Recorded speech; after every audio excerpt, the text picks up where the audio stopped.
2024 is here, folks. It's been here for a few days. What's going on for the year? We're going to have a look at some kind of expectations and my personal wishes for the year in various competitions like Super Rugby, URC, and Six Nations Rugby Championship, all that kind of stuff. We'll go through some stats and thanks from the year that was. And as always, you guys can let us know your thoughts.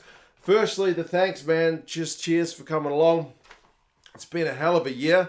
2024's got this weird feeling where it's like, is it kind of a hangover year?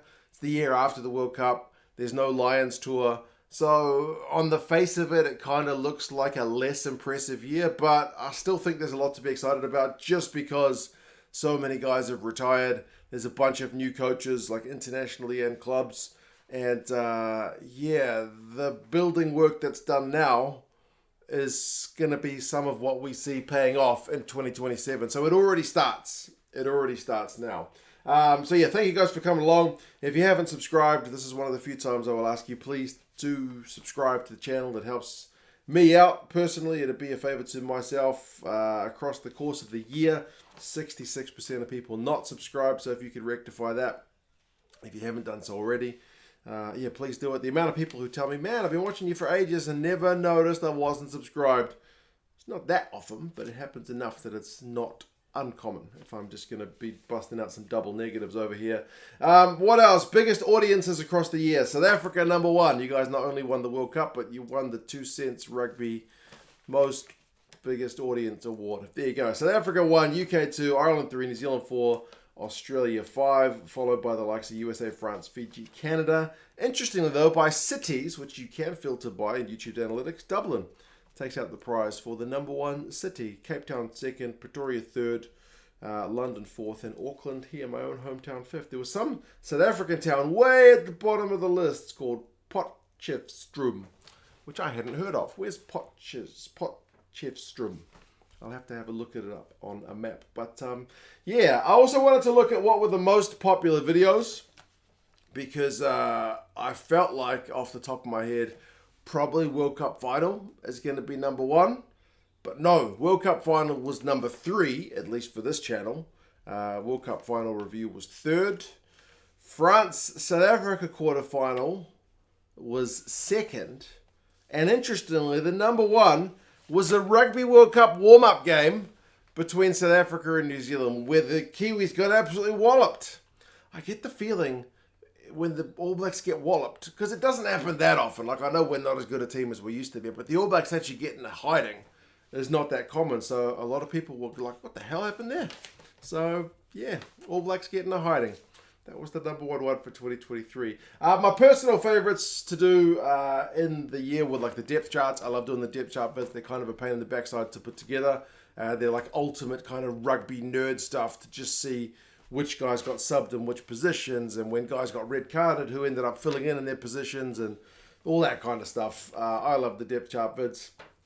They are totally irrelevant now because the World Cup is gone. The depth charts are basically building up towards the World Cup, but they start again in a month's time when the Six Nations gets underway. So I look forward to doing those again. I guess they're not totally irrelevant because you can still see the patterns of which each coach did throughout the year, but yeah.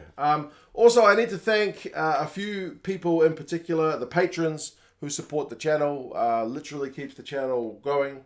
So all these people whose names I will scroll, in particular Matt Barrett, Jack McHugh, and Angus, who have been kind of long-time supporters of the channel. And as I said, all these people who contribute financially. If you're in a position to do so, consider it. Down in the description, there'll be a link to Patreon. Put out a few extra videos there as well. But yeah, patrons, cheers as always. All the people who did buy me a beer, that's a ton of you throughout the year. Thank you for that as well. And to any of you guys who subscribe to 2 Cents on Tour, I know I talk about it a lot at the end of videos. It's totally random from rugby. It's totally not rugby, but as always, I'll put a link there as well. Yeah, that channel's a little bit of a side project for me. When I'm not doing rugby stuff, I probably need to edit a new video for that one as well at some point. But yeah, something to give me a bit of a break from rugby at times, even if rugby is kind of the main passion. It's always good to have a variety of hobbies, right? So if you haven't seen that one, please do me a favor and check it out. Now, my personal wishes and expectations for 2024. This has been kind of a weird list to write. URC. My expectations is that Leinster's probably going to finally get it done. Third season lucky. My wish for that one would be we get a non-South African or Irish team in the final. It'd be great to see one of the Scottish teams make the final. Benetton's in good form. Don't know if they are quite at the point of being able to go through to that point, but they did it in the Rainbow Cup all those years ago.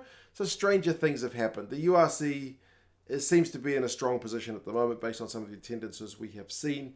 The Premiership, I would like to see, if I'm talking about my wish, a final which does not have Saracens or Exeter in it. Nothing against those two teams, but I think literally every final for the last 10 plus years, is it 10 plus? Might be just under 10 years, has had one of those two teams in it. So that would be nice for a change. Personally, I'd like to see Bath get it done because I've got a soft spot for Bath. Top 14, I mean, I don't get to see much of that competition here in NZ because it is not broadcast.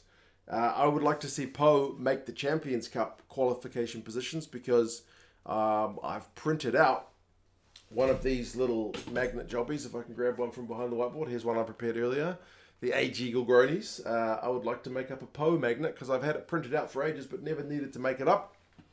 That's just something by the by. And there's a few Kiwis who've been playing in Po. The one top 14 fan I have met here in New Zealand was a Po fan. So, yeah, got a bit of a connection to old Po. Expectations-wise, it's a hard one to predict. Is it going to be Toulouse? Is it going to be La Rochelle? Is it going to be Racing 92? I don't know. Top 14 is a very hard one to put any kind of solid expectations or predictions was. Super Rugby, my expectations are a little bit low, but I'm also excited by the fact that we have coaching changes more or less across the board here in New Zealand, barring the Chiefs. Every team, including Moana Pacifica, has got a new coach, and I would love to see one of the Aussie teams make the final. That would be my wish, just for the health of the competition. It could use, even if it's the Crusaders bloody winning again, I will take it if there's an Aussie team in the final. So, there you go. I expect it to be two New Zealand teams in the final, if I had to put that on the line. What else is there? Six Nations is the one just around the corner. I expect it to be France or Ireland, one or the other. The opening game of the Six Nations is France against Ireland. That could well be a decider. That may be being a little bit kind of arrogant from an Irish or French point of view to dismiss the teams like Wales, who always tend to be a bit of a surprise package. People always underestimate Wales anyway. Going into Six Nations, their Six Nations record is pretty bloody good in the scheme of things, and Gats is a wily old devil. And my wish would be for Scotland to go on a bloody run. I would love Scotland to be in it the last week of the Six Nations. It would be like Scotland to throw it all away with some awful performance, but at least throw it away in the last week instead of the second or the third week. Scotland, that would be lovely. The Rugby Championship, I mean, the fact that you've got new coaches in Australia, we don't know who it is yet, in Argentina and in New Zealand, bit more stability in South Africa with Rassie being in charge. You would say South Africa is probably the favourites for that one, but Race has got a hell of a record. I hope both the Aussie and Argentinian coaches hit the ground running, but those guys are going to be up against it. I feel like a Rassie coached South Africa and a Razor coached All Blacks are probably going to be a cut above the Pumas and the Wallabies, but I hope I'm wrong. So I hope it's a competitive competition, kind of like the Six Nations where it kind of goes down to the wire. So yeah, folks, that's it for 2024. Cheers for coming along in 2023. It's been a heck of a year. Like I said, no World Cup this year or next year or the year after, but there's certainly a lot to kind of look forward to. Just finally, can I just say a quick other thank you to Graham Aitchison from the Rugby Forecast algorithm, who's going to come back on at some point, hopefully, to talk Six Nations, because he did some World Cup predictions with us. That was great to have him along. James Weil from Planet Rugby, he helped me host the old, what was it called? The Captain's Call podcast with Sergio Parise and Chris Robshaw. He was a great guy to have along, very knowledgeable chap, and able to hold my hand, basically, because that's the first time I had any former players on the show. James is really kind of old hat with doing that kind of thing, so really great guy to have along. Also, Tony. South Africans love him. Tony from Distracted Sports. We've been hosting the 2 Cents Gets Distracted podcast for a couple of years now. I would expect you can expect that to be back in action sooner rather than later. So cheers, Tony, for coming along throughout the year that was 2022. Also, my dad, Gaza, has had multiple guest spots on this show. He's got another video he's already recorded, which I just need to edit up. I haven't done it yet. It's about New Zealand rugby, so that will be coming along at some point soon. So, yes. Hope you guys are all good. Take care of yourselves in 2024. Hopefully World Rugby stops copywriting squidge. That's one thing that YouTube tells me you guys also like to watch. That's cracking content. The old egg chasers, which is great rugby content.